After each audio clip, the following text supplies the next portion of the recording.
Hello again. Now what a difference a day makes, or rather the weather. The queue for the walk-in COVID boosters was impressive on some days, but minimal on this week's storm day, Wednesday. So in I walked, no fuss, colleagues in abundance. Oh, hello, so-and-so. Gary had given 126 doses the day before. So there was I. Well, left arm COVID, right arm flu. Oh, good old Spikevax. What a weird name, eh? Like a 3-year-old had written for the Beano. Spikevax. Moderna, in other words.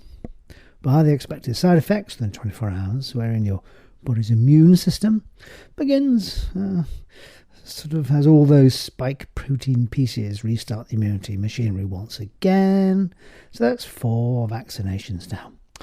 Oh my word, how life has changed for us all. The local plays continue. Nothing too unexpected thus far, thankfully. The one thing, though, is all those infants and young children presenting to us with really very high fevers this year. Some really high. And time again, the home thermometers are reading over 40. Though the child, him or herself, looks reasonably well still.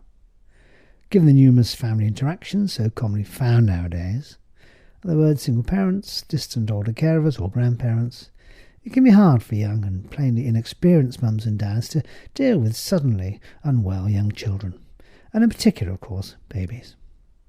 Since COVID, remote or electronic interactions have flourished, be they via phone, or photos sent in, or a phone call, video call, email or text message.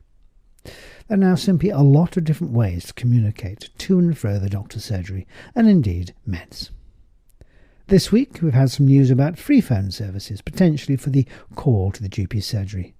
For all those who literally redial numerous times to get through after 8 a.m. and who have pay-as-you-go mobiles, it could be a godsend, saving you a lot of money. GP surgery are simply just busy all the time at the moment. We have pre-booked appointments, book-in-the-day appointments, phone appointments, let alone all those team appointments with our expert nurses and, in some practices, ANPs, advanced nurse practitioners. Hospital appointments are another source of repeated query, of course.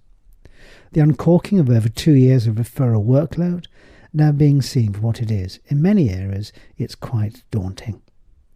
The cataract operations are flying off the shelf at the moment, as are some knee and hip ops. We see this information arriving early each week in our document files as the weekend's workings filter through. In the olden days, a few years ago, it was the norm to allow the cataract to so-called mature like a good cheese. The soft lens of the eye within its carrier bag, the capsule, gradually then occasionally becoming quite, dense, a bit like an egg white being boiled in a pan. You could see the telltale grey glazing over the eye, just like when you look at an old dog's eye in certain light conditions. Then the lens would simply be removed. Capsule opened, lens taken out. Through a cut at the front of the eye. Ouch! Rendering the patient what was called then aphakic. Interestingly, though, the lens of the eye is only responsible for about 1/3 of our focusing. The front of the eye and other bits, the other 2/3. Also interesting is the fact that people who have aphakia can see ultraviolet light much more clearly than the rest of us. Wow. So in those years gone by, it meant a large correction via usually a rather solid pair of glasses, or in Manx Gaelic, glasses. As they used to say in the old Rovers Return pub, come last orders, come on, let's be having yous.